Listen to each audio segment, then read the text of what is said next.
Educação como Prática da Liberdade. Olha o nome, Educação como Prática da Liberdade. O cara quer que eu seja livre. Esse cara é ruim para mim, será?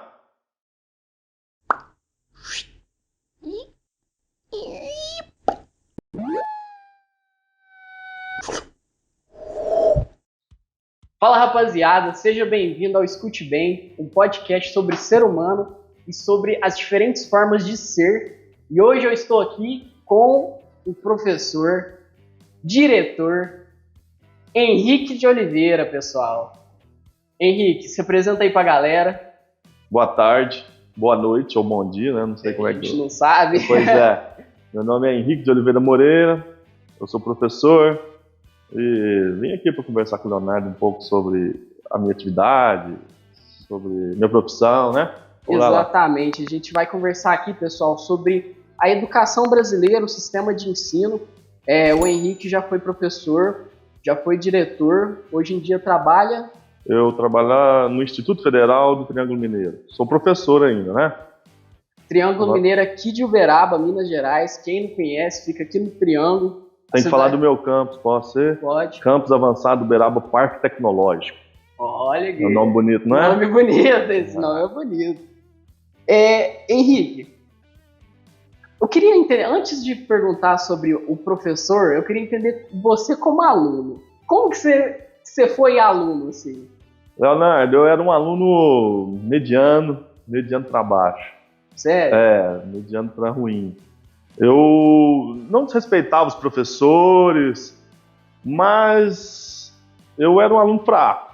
Não tinha muitas capacidades, assim, não, muitas habilidades. Eu estudava para passar. A minha mãe que foi sempre uma incentivadora muito grande para que eu continuasse na escola. Uhum. E eu permaneci na escola por muita insistência dela e fui pegando gosto. Até que eu me tornei professor. Inclusive eu queria te agradecer pelo convite. No dia 1º de dezembro eu completo 20 anos como professor. Caramba. A primeira vez que eu pisei na sala de aula foi há 20 anos, cara. Muito legal. Bacana. Vou receber como um presente, né, seu convite. O Henrique, pessoal, ele também foi meu professor particular, assim, que quando eu iniciei na escola, eu tive ele como suporte para também estar aprendendo. E eu lembro de uma passagem, assim, eu não lembro quantos anos eu tinha, será uns 8 anos? Por aí, 7, 8, 9. Deve ser a mesma da qual eu me lembro. Aí ele me ajudava, pessoal, e eu lembro, Henrique, de uma vez que a gente estava lá e você estava me ensinando, assim, tentando me ensinar, e eu estava com 8 anos, na flor da idade, assim, da atividade mental, sabe? Aí você me perguntou alguma coisa, eu juntei os papéis, assim, falei, não sei o que lá, não sei o que lá. Aí você fez uma cara, tipo assim, nossa, o que eu tô fazendo na minha vida? Você não vai lembrar disso. Não lembro. Eu me lembro de outra passagem, que um dia a gente estava lá porque a gente brincava muito, né? Você era uma criança, então eu brincava muito com você para te incentivar a estudar, né? E aí você me perguntou assim, ô Titi, o que você faz? Pô, eu sou professor. Não, de trabalho, assim, né? Eu acho que porque a gente brincava, se divertia estudando, né? Eu não entendia aquilo como um trabalho, né? E muitas vezes realmente não é um trabalho ser professor, justamente por essa parte interativa em que a gente aprende, que a gente diverte, cria uma interação, uma amizade, né? Então, eu acho que vem disso, né? Eu acho que a profissão de professor é uma profissão muito nobre, assim, e realmente a gente vai até falar depois do Paulo Freire, mas só que ele defende essa interação entre aluno e professor, que um aprende com o outro. Sim, né? Numa maneira dialógica, amorosa, respeitosa, né? Depois a gente vai falar sobre o Paulo Freire, vamos guardar. Henrique, por que você escolheu ser professor? Da onde que surgiu esse... Bem, Leonardo, na verdade eu fui escolhido. Eu não tinha o interesse. Na verdade, quando eu estudava, eu tinha vontade de cursar medicina. Prestei algumas vezes aqui em Belo Horizonte. Eu consegui passar só a primeira fase em Belo Horizonte, era muito difícil. Como eu era proveniente de uma escola pública, em que o estudo ainda é muito raso, depois a gente vai falar um pouco também sobre essa diferenciação de escola pública, escola particular, alunos que são treinados para serem para trabalhar em profissões mais bem remuneradas e outras que são para classe trabalhadora, operária, outra escola para isso. Então, eu não tive uma educação que me propiciasse passar em medicina, né? Teria que ter muito esforço e não dava. Como eu fazia um curso de inglês à época, eu tinha facilidade. Então, eu olhando lá num folderzinho, falei, tem lá letras, português e inglês. Eu gosto de inglês, eu até sei um pouco de inglês, vamos fazer isso daqui. E entrei na UFO e comecei a estudar lá na UFO, sem saber que eu ia me tornar um professor, que o curso de letras formava professor. Eu fui indo, e de repente falei, eu vou ser professor. E aí me formei, comecei a trabalhar, e fui indo e gostei da profissão. Hoje em dia, eu amo a minha profissão. Hoje em dia eu penso o seguinte, eu acho que eu não conseguiria ser um bom médico para trabalhar com doenças, com o sofrimento das pessoas muitas vezes, né? O médico é um cara muito evoluído, um ser humano que tem que estar realmente um patamar mais alto de concentração, de conhecimento. Então, frieza também. Frieza, né? Justamente. Ao mesmo tempo que é uma profissão também muito nobre, mas também tem que ter uma frieza. Esse apego com as doenças, assim, eu acho que eu sofreria bastante. Mas eu gostaria muito de ser médico, assim, E aí me tornei professor. E aí você lembra do primeiro dia, da primeira sala de aula? Assim? Lembro. Não tem como eu esquecer, cara. Primeira aula que eu fui dar foi na Escola Estadual Nossa Senhora da Badia. Fui lá, eu fiz estágio na escola, tal, já estava lá interagindo. E fui trabalhar no estágio, no estado. Primeira aula, aula de inglês pro primeiro ano, se eu não me engano, do ensino médio. Estou dando aula, a sala lotada, como sempre né, do estado. E aí, no meio da aula lá, um aluno joga um papel no outro, o outro devolve e começa um gritar com o outro. Na hora que eu vi, os dois já estavam se agarrando. Brigando. E eu tinha uns 23 anos, né? Fui lá para apartar, já tomei um soco aqui no pescoço, já fui batizado. Falei, eu já passei por esse batismo, né? Eu acho que agora eu suporto qualquer coisa. Foi desse jeito que começou, cara. Aí depois você conseguiu subir para diretor. Calma, aí tem... Posso contar um pouco? Quando a gente começa no estado, você não começa com um cargo de um ano, você foi contratado, você vai trabalhar um ano. Às vezes alguém dá sorte, eu não tive essa sorte. Então eu trabalhei um mês nessa escola, aí passou o ano. O começo do ano é muito difícil para quem está começando, porque as pessoas que são mais velhas, já estão há algum tempo no estado, elas têm uma pontuação maior. Então eu fui aos poucos, pegava uma substituição de 15 dias, de 7 dias, de 3 meses, e ia nessa batalha até eu me firmar como professor efetivo da Lei 100. Foi em 2006, se eu não me engano, que eu me efetivei. Daí eu trabalhei na Escola Estadual São Benedito, fui efetivado lá, e com 5 anos teve um convite para que eu fosse diretor da escola. Aí nesse caso eu tinha uns poucos anos, né? 2011, quase 10 anos mais ou menos de experiência como professor. E aí aceitei. E fiquei lá por 5 anos como diretor também. Uma experiência muito boa, muito boa. E qual que é a diferença, assim, que você acha de diretor para professor? Logicamente que um é diretor, outro é professor. Não vou te fazer essa explicação, não. Leonardo, quando você é professor, você tem uma visão basicamente do ensino, né? Você se preocupa com os alunos, o que já é muita coisa, né? Não é pouca coisa. Quando você passa para a direção, você tem uma visão mais ampla de como funcionam as políticas públicas, você tem uma noção do atendimento com pais, com servidores, né? O diretor eu vejo como um mediador entre o sistema governamental, né, ou seja, da prefeitura, ou do estado, ou do governo federal, e as famílias, os alunos, os professores, os servidores. Então ele fica ali, né, tentando ajustar, equilibrar todas as partes. E por isso eu acho que é um trabalho bem difícil. É um trabalho muito difícil. De gestão, né? É de gestão, justamente. O professor está aqui com os alunos, agora o diretor está aqui com os professores e com a equipe pública. Sim. Envolve também eu tenho que defender o Estado e ao mesmo tempo defender a comunidade escolar como um todo e fica naquela. E o diretor jogo. Ainda também está os alunos também, né? Porque sim, não é sim, só os professores. Com certeza, né? Em escolas pequenas, não se tem todo um aparato necessário. Quando eu comecei, a escola não tinha uma vice-diretora, no ano seguinte perdeu a contadora, então eu tive que fazer o trabalho de diretor, de vice-diretor, de contador, para prestação de contas. De certa maneira foi importante para eu aprender como que funciona tudo realmente, né? Mas de outra maneira é muito desgastante, que você tem que trabalhar 40 horas, né? Sim. Não dá para você fazer tudo em 40 horas. Uma pessoa, né, ser diretor, vice-diretor, ir à superintendência para resolver alguns problemas, levar documentos.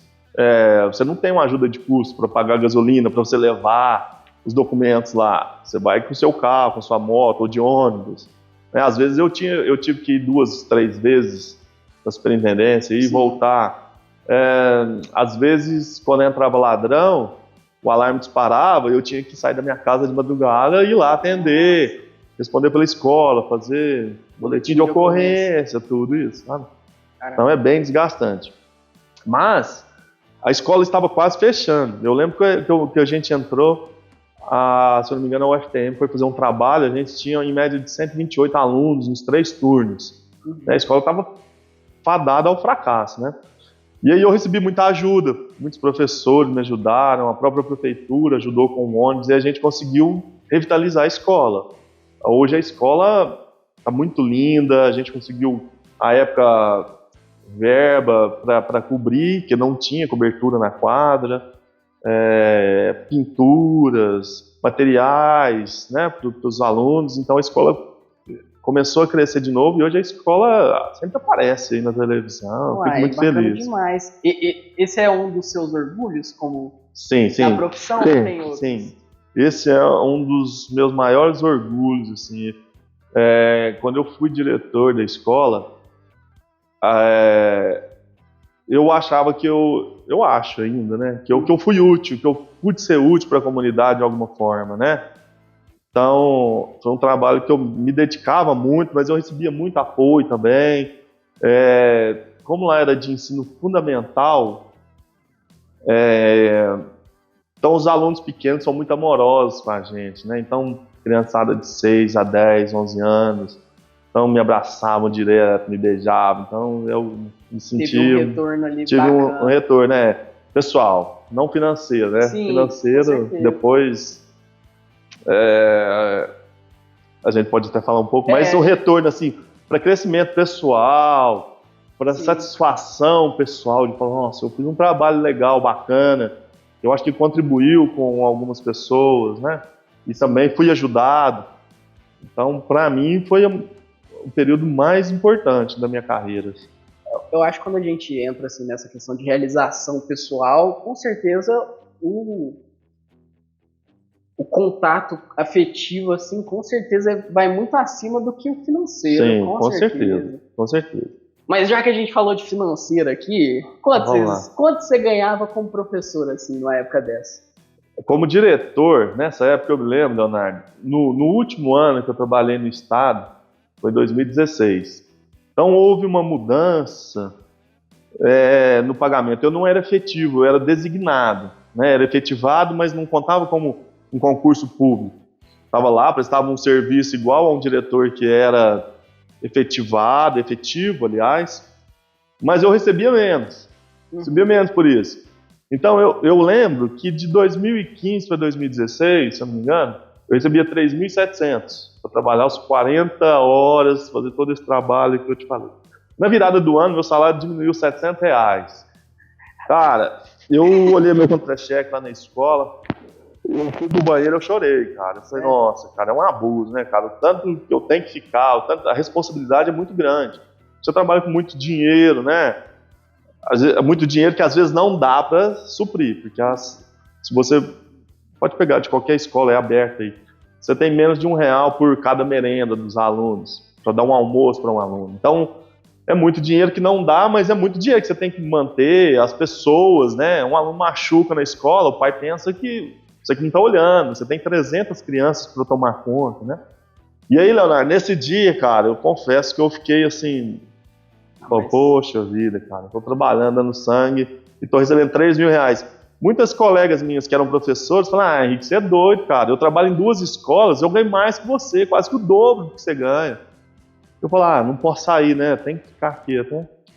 Até que eu tinha feito um concurso em 2014 para o IFTM. Em 2016, eles me chamaram para trabalhar lá, e aí eu fui trabalhar no IFTM. Que é onde você está? Que é onde eu estou agora. Instituto Federal de Ciência e Tecnologia do Triângulo Mineiro. Você dá aula de quê lá? O meu concurso é para ser professor de educação básica, técnica e tecnológica, como professor de língua portuguesa e língua inglesa. Contudo, algumas disciplinas, igual agora a gente começou uma especialização, uma pós-graduação em docência, educação profissional e tecnológica. E aí eu vou começar uma disciplina que se chama ambientação em AD, justamente para aqueles alunos que estão começando, que vão trabalhar com a plataforma Moodle, Ava, né, ambiente virtual de aprendizagem, para eles se acostumarem com o ambiente, onde que eles vão. Algumas disciplinas assim eu também trabalho. Bacana. A gente só fugiu da questão financeira, então você ganhava ali 3.000, e um professor na época ganhava quanto? Uns 2.500 por turno, então talvez uns 5.000 se ele trabalhasse nos 2 turnos, né? Nossa, realmente... E não tinha essa responsabilidade toda da escola. Realmente é... frustrante, né? Tem um desequilíbrio aí. E até hoje, de certo, um salário é esse? Como eu já estou fora do estado há 6 anos, eu não sei te falar exatamente como que está o salário deles, assim, mas eu creio que não tenha mudado muito. Não tenha mudado muito. E Henrique? Henrique é um nome bonito, né? Mas caiu em desuso, cara. Eu não vejo mais Henrique. Você vê os Henrique por aí? Às vezes, um ou outro. Mas Henrique eu gosto, é massa. Valeu, eu agradeço. Henrique, a questão da pandemia aí, como que foi? Tão recente? Bem, a pandemia foi um período, eu acho que sofrido para todo mundo, né? Com certeza. Foi um período em que a gente teve que rever as relações, as situações de aprendizagem, né, e de ensino e aprendizagem. Pessoalmente, foi difícil.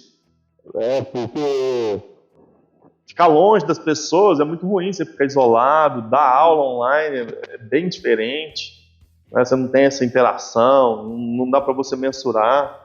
Para os alunos também, eu creio que tenha sido muito difícil.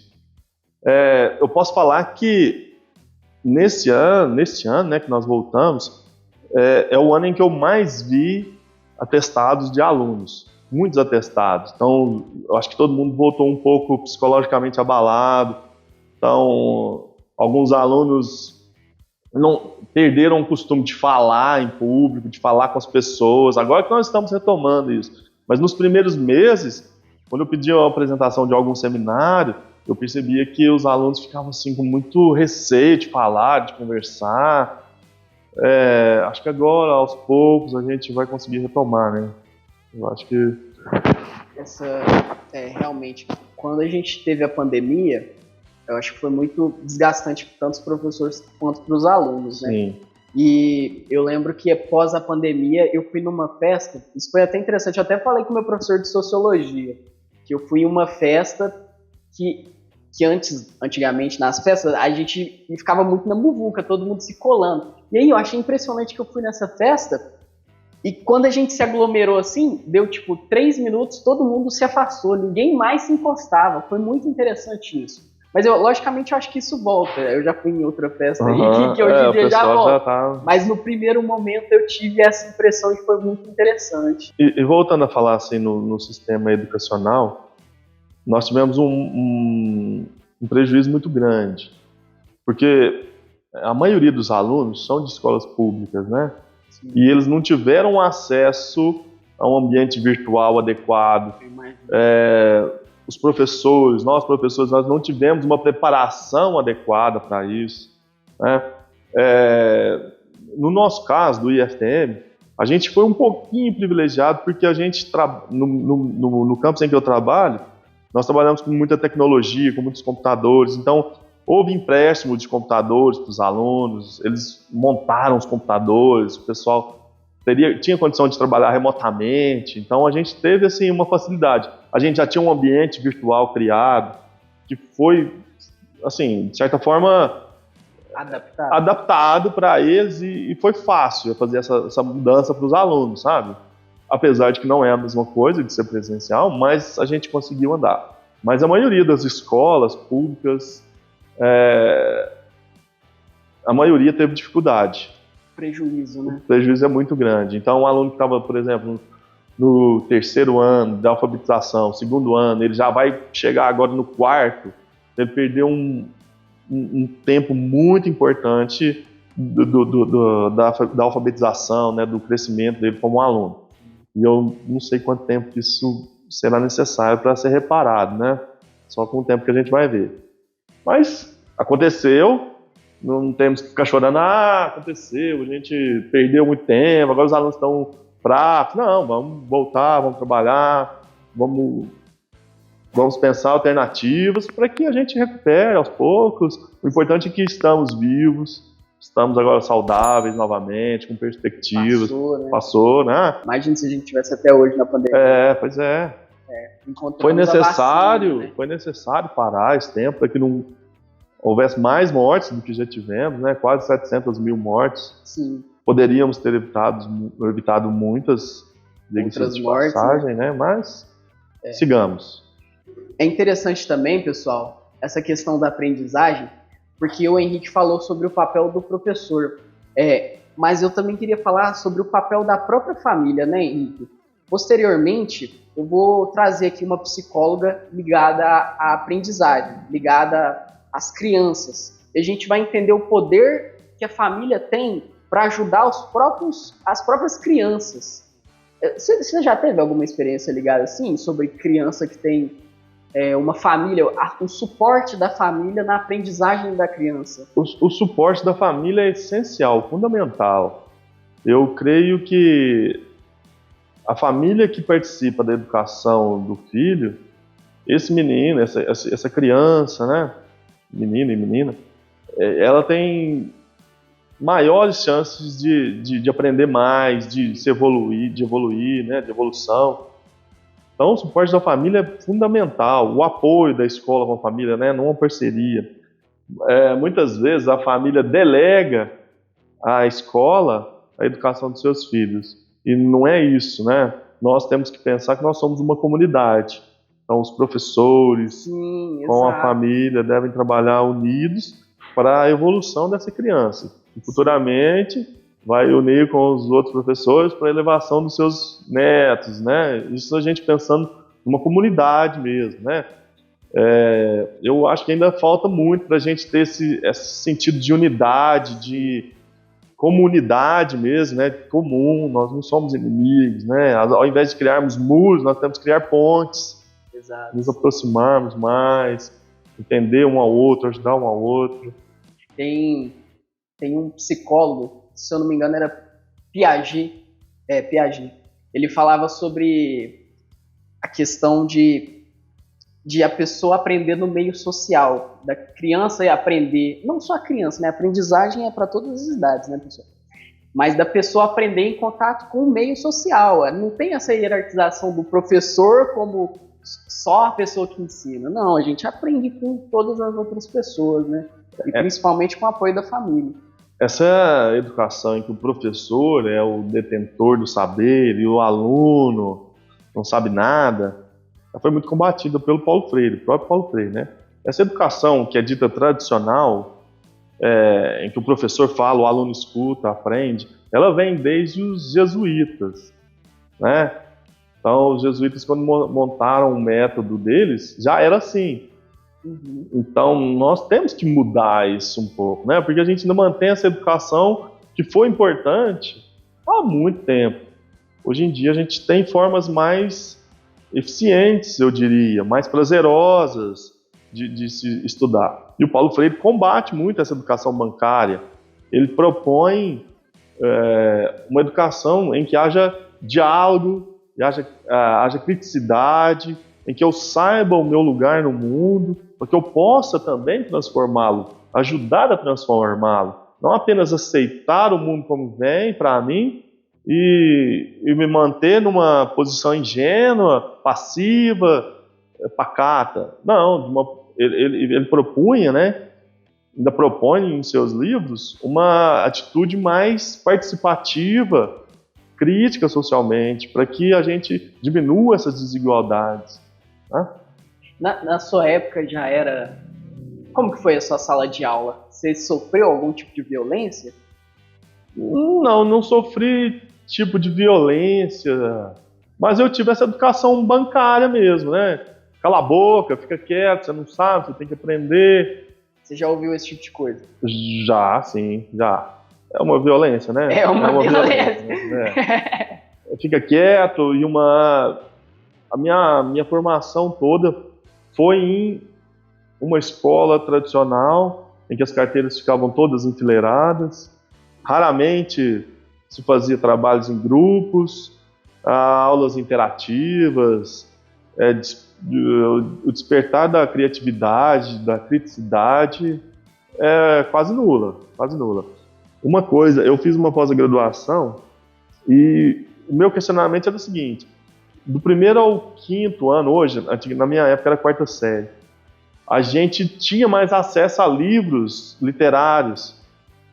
Parece que do sexto ao em diante, parece que isso some, sabe? Não faz parte mais do currículo. Sim. Então, na minha formação, houve essa lacuna. Do sexto ao ensino médio, do sexto ano ao ensino médio, eu não tive muito acesso a livro literário, incentivo, nem mesmo da minha família, mas eu nem culpo a minha família tanto, porque eles também não tiveram uma educação boa, não tiveram acesso a livros, e eles também não me transferiram.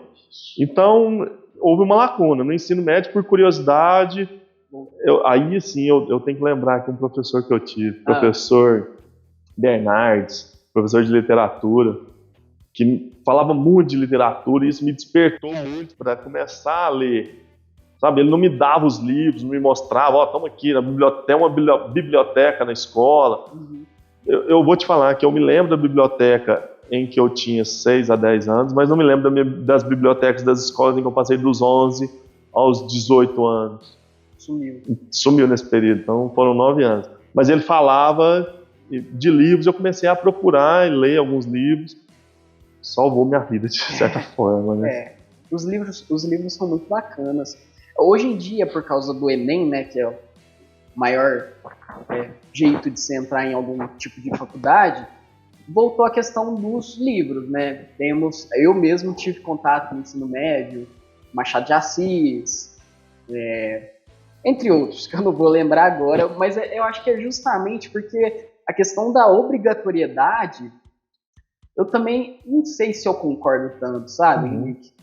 Porque quando você é obrigado a ler um livro para ter que fazer uma prova, para ter que passar em algum modo de prova, eu acho estranho. Porque eu queria ter lido Machado de Assis por livre e espontânea vontade, não por livre e espontânea pressão, sabe? Concordo plenamente.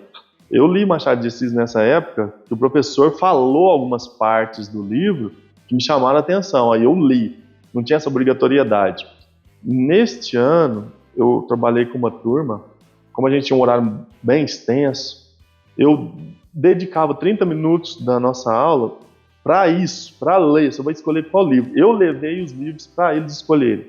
Levei de diversos assuntos, apesar de a aula ser de literatura, eu levei de filosofia, eu levei de sociologia, o que mais que eu tinha lá? Tinha os quadrinhos que eram mais...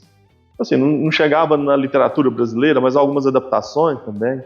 E foi fantástico, porque aí eu tinha... os alunos também traziam no celular, né? Eu não posso brigar contra um celular, contra um computador, né? Às vezes o professor fica meio assim... como eu diria, né? Receoso de usar, né? Fica assim com o pé atrás, não, vai usar celular. E os meninos levavam o celular e ficavam lendo no celular. Hoje em dia a gente pode ler muitos livros no celular, no computador, né? E aí foi fantástico, os meninos gostaram muito. E a partir dali eu pude indicar outros livros, a gente pôde conversar sobre literatura. E a gente conversava mais sobre isso. Eu acho que foi mais prazeroso do que se eu falasse para eles: leia o Machado de Assis, que eu vou cobrar numa prova. Com certeza. Tá? Então não tinha nenhuma cobrança de prova, não tinha cobrança de resenha, nem nada. Eu nunca gostei assim de ler por causa da escola. Aí eu detestava literatura. Eu falava, não, pra que eu vou ler essas coisas? Aí, também os meus amigos me indicavam livros de história, não sei, romance. Tipo, é um romance. Sim. É um livro sobre uma história. Mas só que, cara, eu nunca nunca gostei assim. Mas, quando eu tinha, sei lá, uns 19 anos, aí eu falei, não, eu quero ler, eu gosto de ler, eu só não achei o que eu quero ler, sim, sabe? Sim. Aí eu fui pegar livros de filosofia, porque eu gosto de livros de filosofia. Eu sempre gostei de ouvir pensadores tipo Clóvis, tipo Leandro Carnal, que falam sobre assuntos sobre filosofia. Aí eu falei, vou comprar um livro aqui. Eu comprei Nietzsche, o mais pesado, assim, né? Foi mais complicado. Fui ler, não entendi nada, mas só que tem as máximas do Nietzsche, né? Quando ele fala ali uma frase condensada que quer dizer muita coisa. Aí eu comecei a ler umas frases, cara, eu te juro, eu não sei como que foi aquela experiência, mas só que a minha visão ficou embaçada, assim, e eu senti muita alegria. Eu não sei, transpareceu o que eu senti. Mas parece que desafia a gente, né? Foi. É um negócio que instiga a sua curiosidade. O que esse cara tá falando, né? Por que eu tô falando isso? A leitura faz isso com a gente, né? Em diversos níveis. A leitura, com certeza. Eu, Leonardo, às vezes eu me sinto assim meio frustrado, meio cansado, meio sem rumo na vida, cara, eu já sei que eu tenho que ler um livro. Eu gosto muito de literatura, né? Uhum. Então, eu pego um livro e eu acho que meio que o universo conspira a favor, e aí eu já pego alguns livros de autores que eu já gosto, tal, que eu ouço falar, e geralmente me salva, sabe? Me dá um alento, opa, tem alguém que pensa alguém que pensa como eu, que já pensou sobre isso antes de mim. Então a leitura me salva muitas vezes. Bacana demais. Você gosta de Machado de Assis assim? Eu admiro muito Machado de Assis, né? Pela condição em que ele sai, né? Na condição que ele aparece para ser um escritor, para ser um dos escritores de língua portuguesa mais renomados, com a maestria com que ele escreve, né? Com que ele descreve as personagens. Para mim, Memórias Póstumas de Brás Cubas é fantástico, né? Hoje em dia a gente tem muitos filmes, muitas séries com esse tempo psicológico, né? Que começa no final, que volta, que vem, que a gente acha muito bacana. O Machado de Assis já fez isso, né, cara? 1881, Memórias Póstumas. Então, o cara é um gênio para mim, né? E de uma maneira irônica, uma maneira em que, de certa forma, ele critica a sociedade brasileira da época, né? Uma sociedade ainda escravocrata, apesar de que já estava no final desse servidão, mas mesmo assim ele, de maneira fantástica, ele faz todas essas denúncias, né? Essas críticas, às vezes psicológicas também das pessoas. Então o Machado de Assis é um cara admirável, né? Eu nunca tinha escutado dessa forma, assim, mas essa questão do Brás Cubas e de ele fazer esse lapso temporal realmente é uma inovação, né, para época. Sim, com certeza. Ele começa o livro final, né? Vale a indicação aí, vale a indicação, né? Primeiramente, ele dedica o livro aos vermes, né? Uhum. Que, como é que é? Mais ou menos, né? Assim, não lembro. Mas dedica essas frias linhas aos vermes que primeiro roeram as duras carnes do meu cadáver. Então o cara já começa assim, vixe, o cara tá dedicando... Aí depois ele fala, eu não sei se eu sou um autor defunto ou se eu sou um defunto autor. Então aquilo já mexe com a gente. Pô, de onde que esse cara tá falando, né? E ele vai falando algumas coisas, cara, que se você for fazer uma comparação com algumas situações ocorridas nos últimos anos, é muito semelhante, cara. muito semelhante. Tem um personagem lá que ele é traficante de escravos, né? Mas ele era um bom chefe de família, né? Ele maltratava os escravos, lá ele era rígido, duro com os escravos, que ele mexia lá, mas com a família ele era bom, né? Então, conceito de família e pátria, é preciso ver as pessoas de uma maneira mais geral, né? Às vezes o que eu falo nem é aquilo que eu defendo realmente, né? Sim. Questão da hipocrisia, Da né? hipocrisia, justamente. E o Machado de Assis é um gênio para mostrar isso.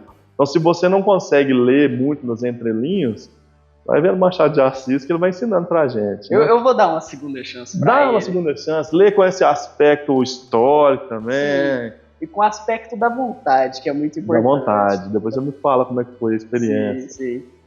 Aquela hora a gente falou da questão do uso dos celulares na sala de aula.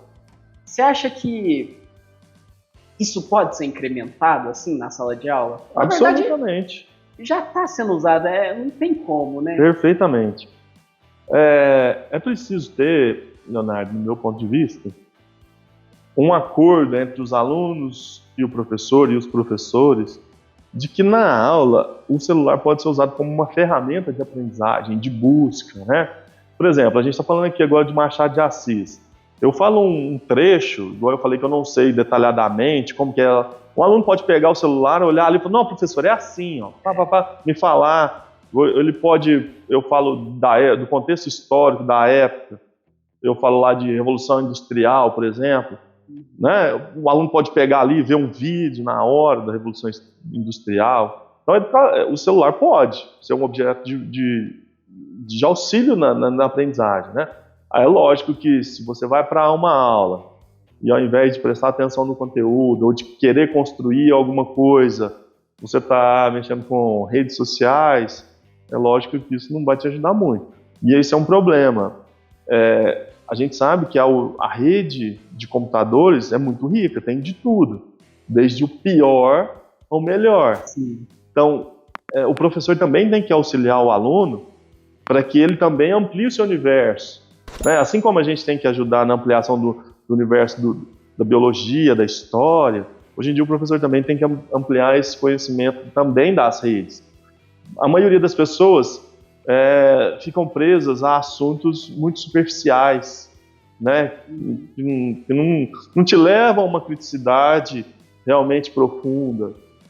Então, mas há possibilidades. Né? Há um Google acadêmico, há livros em PDF que você pode baixar, há plataformas em que você pode aprender, fazer cursos.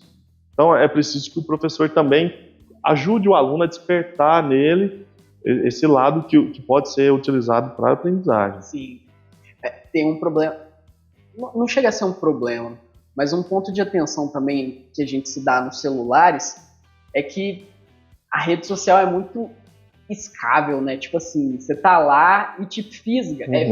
Fisgável, na verdade. Os algoritmos são muito eficientes, né? Com certeza. Ele te mostra aquilo que você quer ver, né? O que você quer ouvir. Eu nunca entrei na rede social e fiquei com tédio. É impressionante como sempre a gente tem a vontade de ver mais, né? Os algoritmos, né, são muito eficientes nisso, porque eles captam aquilo que você tem costume de procurar, de ver, né? E ele vai te mostrando aquilo que você gosta. Tem um documentário, né? Se eu não me engano, é as redes sociais. Acho que é só as redes. As redes, né? Ele mostra muito como isso é feito, né? Então, às vezes você fala, nossa, é bom demais, né, cara? Todo mundo pensa igual a mim. É uma bolha, cria uma bolha. Cria uma bolha de todo mundo que pensa igual, né? É preciso sair da bolha às vezes. Sim, com certeza. Às vezes eu faço isso de começar. Eu uso muito as redes. É importante falar isso daqui, porque as redes sociais têm os malefícios, que é você não estar consumindo algo que te agrega. Mas ao mesmo tempo, nas redes sociais, como é um grande conector de pensamentos e até de conhecimentos, a gente consegue aprender. Aí eu começo a curtir sobre, sei lá, bolsa de valores. Eu começo a curtir aqui conteúdo sobre bolsa de valores. E de repente você começa a ter acesso a várias informações, né? A gente pode entender que não é só as coisas ruins, também tem coisas boas. Com certeza. Mas é a questão da dose. A diferença do veneno para o remédio é a dose. E é um grande dilema, né? Um grande dilema. O equilíbrio deve ser buscado, né?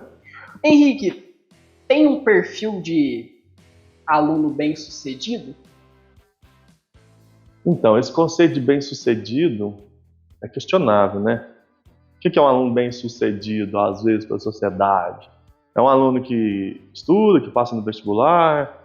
Ou é um aluno que estuda o básico e consegue uma profissão? Então, as pessoas são múltiplas. Então, o ser sucedido, no meu ponto de vista, também é múltiplo, né? Às vezes, uma pessoa gosta muito de arte. E a gente sabe que a arte não é valorizada no nosso país, né? Então, ele gosta muito de arte.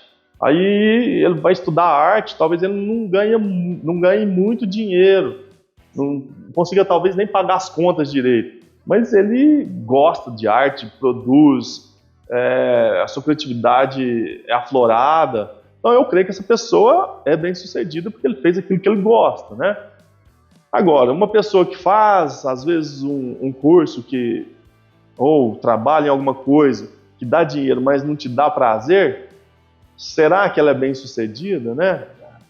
Então, a relação entre o que é bem sucedido, o que é aceito socialmente, o que é desprezado socialmente, isso a gente tem que ver. Porque a sociedade capitalista, ela não tem limites. Ela faz com que a gente consuma. Se você é um consumidor, você é bem sucedido. Se você não consome, você é um fracassado. Sim. Né? E aqueles que são os donos dos meios de produção, eles querem o maior lucro possível, né? Então, se você estiver consumindo, ele sempre vai te pôr como bem-sucedido. E às vezes você está consumindo e está vazio. E não sei se ser bem-sucedido é ser vazio, né? Eu acho que é um ponto que a gente deveria refletir como sociedade, como comunidade, né? A concepção de sucesso justamente é muito vasto, assim. Uhum. Tem até... Sabe aquele... Ele não chega a ser um morador de rua, mas... Não vou lembrar agora, mas só que ele faz muita crítica sobre o capitalismo, e ele até virou viral aí na internet. Sim. Eu queria muito lembrar o nome dele. Como que chama? Eu acho que eu sei de quem você está falando, mas eu também não me lembro do nome dele, cara. Ele, inclusive, ele era de uma família bem sucedida, morou na rua. Ele foi pra medicina, eu acho, ou pro exército. Pro exército, se eu não me engano. Ele era um atleta, se eu não me engano, do exército. Pessoal, eu vou, já que é editado aqui, eu vou deixar a foto aqui, mas só que é esse cara, o nome dele vai estar aqui embaixo. Mas esse rapaz aqui, ele faz muita crítica sobre o capitalismo e tudo mais. E aí, dentro desses vídeos que ele faz essa crítica, alguns contrários ao pensamento dele, critica o próprio pensamento dele. Fala que, tipo assim, eu não acho que isso daí seja sinônimo de sucesso, não. Enfim, ele faz a crítica dele, o pessoal rebate e aí fica nesse dilema.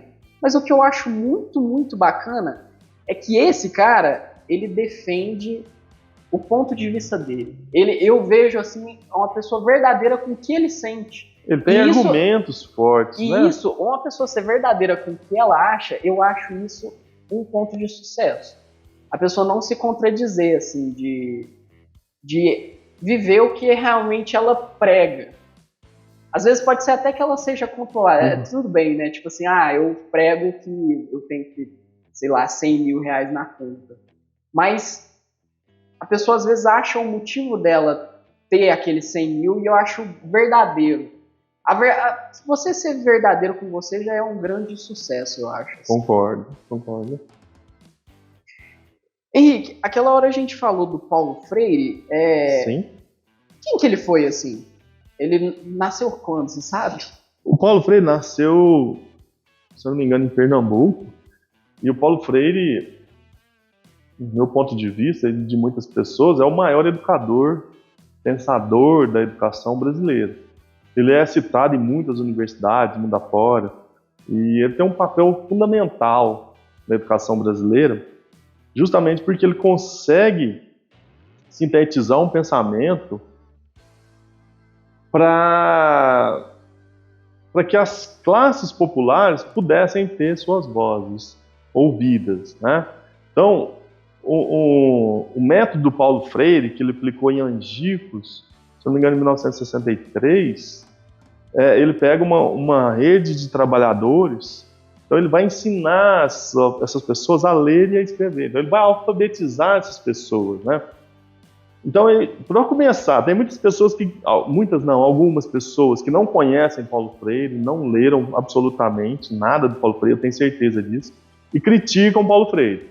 Então, a primeira coisa que vem à mente quando se fala de Paulo Freire é do método de alfabetização dele. Então, ele sai da zona de conforto dele, vai para Angicos para alfabetizar cerca de 300 trabalhadores, se eu não me engano.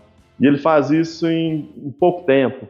Se eu não me engano, em 70 dias, 75 dias, Caramba. Ou 40 dias. É um pouco tempo, sabe? Uhum. Então, um cara que está se doando para que as pessoas aprendam a ler e escrever de uma maneira crítica, que a pessoa se coloque no mundo. Então, o método do Paulo Freire é o seguinte, Leonardo. A gente vê em algumas cartilhas, né, para alfabetização brasileira. Então, vê lá neve. Brasileirinho aqui nunca viu neve, né, cara? Às vezes alguns, né, já foram na neve, a elite brasileira, né, talvez. Mas a maioria da população brasileira não vai ter chance de ver a neve, né? Então você tem uma palavra que não faz parte da sua realidade.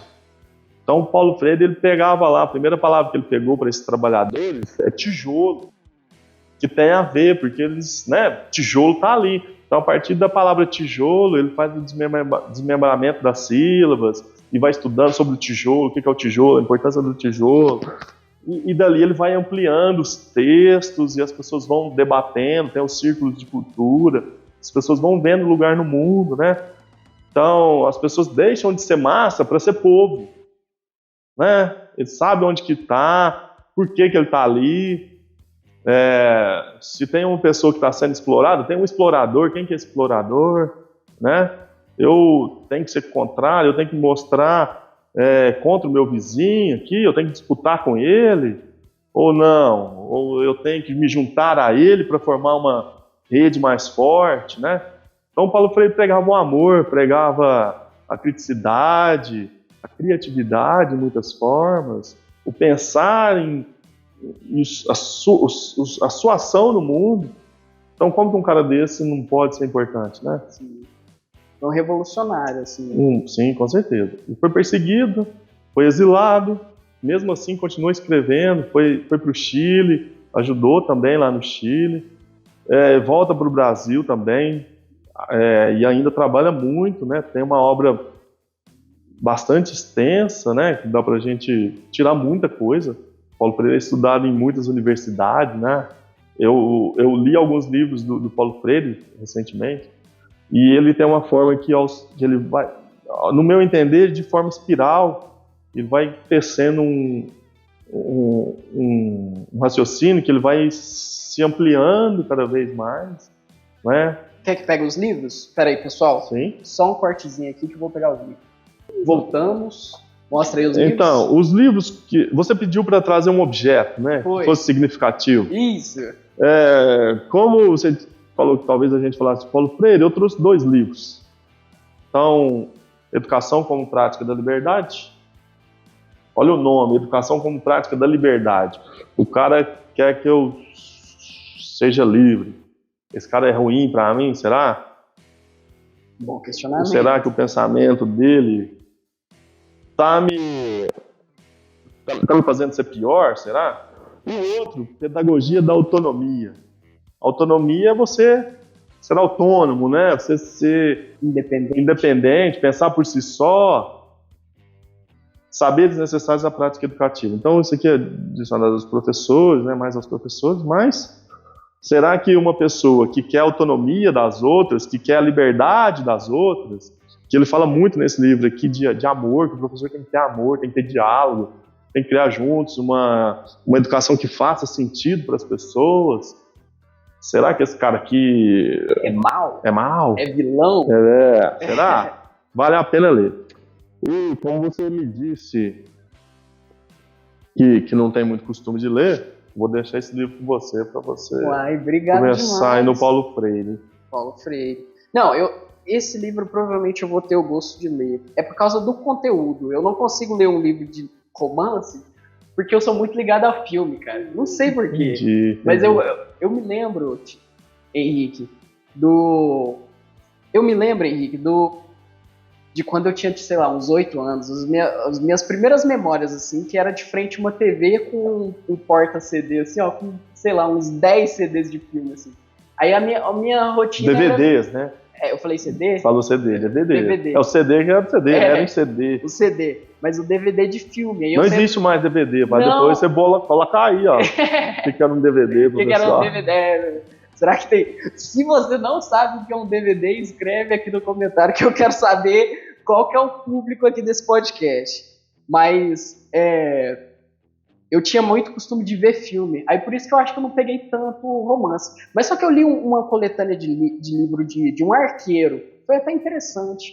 É de questão de gosto. Depois a gente pode conversar sobre alguns romances interessantes. Sim, eu acho interessante. Alguns autores bacanas aí que eu tenho pra te... A gente vai voltar, se você quiser, que é a parte 2 com o Henrique, sobre literatura brasileira. Pode ser universal também, universal. Hein? Brasileiro e universal, a gente tem... Literatura inglesa também, sei lá. Bom, a gente tem ingleses bons. Eu tô lendo um muito bom agora, do Hermann Hesse. Ele é alemão, né? Hermann Hesse. Salvou minha vida também. Depois eu posso contar essa história na outra vez que eu vier. Siddhartha, um livro que chama Siddhartha. De Siddhartha Gautama, do budismo? Só que é uma visão diferente, né? É referente ao Siddhartha Gautama, o Buda, mas é de uma maneira diferente. A gente tem também o José Saramago, que é um escritor português, Nobel de Literatura, que ele escreve o Evangelho segundo Jesus Cristo, também é uma visão diferente dos evangelhos, né, que é muito bacana. É um filme, talvez você já tenha visto, Ensaio sobre a Cegueira. Tem um filme, inclusive ele foi rodado aqui em partes no Brasil, não sei se todo. Mas o livro é muito melhor do que o filme, hein? Vou puxar a sardinha pra lá. Todo leitor fala isso, mas eu acredito. Depois eu vou dar uma olhada, Ensaio sobre a Cegueira. Isso é muito bom. Beleza. Pessoal, aqui, ó, Educação como Prática da Liberdade e o outro, Pedagogia da Autonomia. Os dois livros vão estar com o link aqui embaixo. Se você quiser comprar, pode comprar aqui no nosso link. Adiciona ao carrinho que vai ajudar o canal. Henrique, o que é a vida? Rapaz, essa pergunta... A vida é um conglomerado de situações que vão nos desvelando a verdade. Profundo. Essa pergunta, cara, eu vou confessar. Essa pergunta, eu não sei se você tirou do programa do Abujamra. Foi. Eu sempre vi o Abujamra, cara, e eu falo, nossa, eu tinha muita vontade de responder essa pergunta, do jeito que ele falava, cara. E, não, foi muito bacana ter feito essa pergunta. Apesar de ser muito difícil de responder, né? Do provocação, Provocações. Exatamente, eu peguei essa pergunta e foi de lá mesmo, não tenho medo aqui de falar, porque é uma pergunta que esse podcast é dedicado a saber sobre o ser humano, né? Se a gente o Abujamra, cara, é um cara que, assim, muito culto, muito inteligente, cara fenomenal, vale a pena olhar os programas lá do Provocações. Posso falar posso fazer propaganda aqui? O Eduardo Stablish. Que foi lá, cara. Na hora que ele tá de frente pro Eduardo Abujamra, assim, eu me emocionei, porque ele se emociona ao estar perto do Abujamra. Não, cara, eu tô perto de você. Que isso. É muito emocionante, vale a pena ver essa e muitas outras. E ele declama muitos poemas de uma maneira fantástica. Tem um do Fernando Pessoa lá, cara. Vou deixar aqui, Tabacaria. Ele declamando Tabacaria é sensacional. Sensacional. Emocionante. Depois eu vou olhar. Eu gosto de um também que ele pergunta o que é a vida pro Clóvis. Aí ele fala, o que é a vida, Clóvis? O Clóvis vai lá, explica do jeitão dele, assim. Aí ele, o que é a vida, Clóvis? Aí ele explica de outra maneira, aí o que é a vida, Clóvis? Aí vai esvaziando, sabe? Porque esse eterno também não saber, também é muito bacana, né, cara? Muito legal, já vale a pena. Vale a pena demais. Henrique, como que você investe seu dinheiro? Bom, meu dinheiro, na verdade, eu não invisto muito, eu gasto mesmo. Tá com filha agora? Tô com minha filha pequena, 2 anos e meio. Então, na verdade, a gente se mantém, né? A gente tem que se manter, porque nós não vivemos de renda, nós somos da classe trabalhadora, então a gente precisa trabalhar, né? Então, eu trabalho, mas eu gosto de comer. Eu gosto de viajar também, Leonardo. Inclusive, seu pai me ajudou muito nessas viagens, sabe?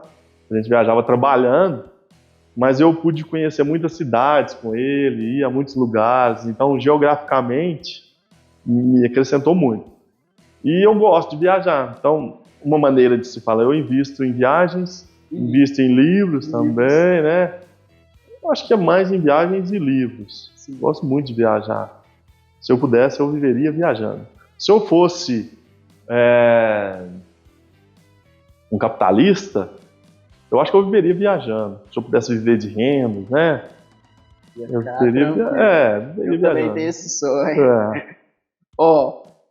E se você fosse dar um conselho para todo mundo que estivesse ouvindo aqui, qual conselho você daria? Conselho, cara. Difícil dar conselho, né, cara? Ainda mais que eu acho que eu não sou a pessoa mais ideal para dar conselho, não, hein? Eu acho que eu falaria para as pessoas o seguinte: viva a sua vida sempre com o bem no coração, tentando não prejudicar os outros, não prejudicando os outros, né? E quando não possível, se retratar, pedir desculpas, mas viver a sua vida. Viver do jeito que você gosta. Nós somos seres únicos, nós somos seres maravilhosos, cada um é um ser incrível. Então viva a sua vida, procurando melhorar, procurando as coisas que te agradam, tentando se manter vivo, tentando não prejudicar as pessoas. Eu acho que seria esse o conselho. Programaço, pessoal. Muito obrigado que ficou aqui até o final. Muito obrigado, Henrique. Eu que agradeço. Pessoal, Henrique de Oliveira. Se vocês quiserem aqui, as redes sociais dele vão estar aqui embaixo. Você vai querer colocar? Na verdade, Leonardo, eu estou longe das redes sociais. Tá offline. Mas eles falam com você fala comigo. Pode ser, verdade. E eu envio a resposta, ou posso passar um e-mail, a gente pode interagir pelo canal também. Interagir pelo canal. Do YouTube. Se vocês quiserem aqui comentar, coloca aqui nos comentários que a gente vai se falar, vou ler. Eu faço questão de responder lá com comentário também. Fechou, é isso. Pessoal, deixa o like, não se esqueçam de se inscrever. Amanhã a gente vai fazer aqui uma entrevista com o Lobos do Alabama, uma banda independente aqui de Uberaba também. E vocês não podem ficar de fora. Pessoal, muito obrigado a todo mundo que ficou aqui. E é isso aí, a gente se vê no próximo programa. Falou!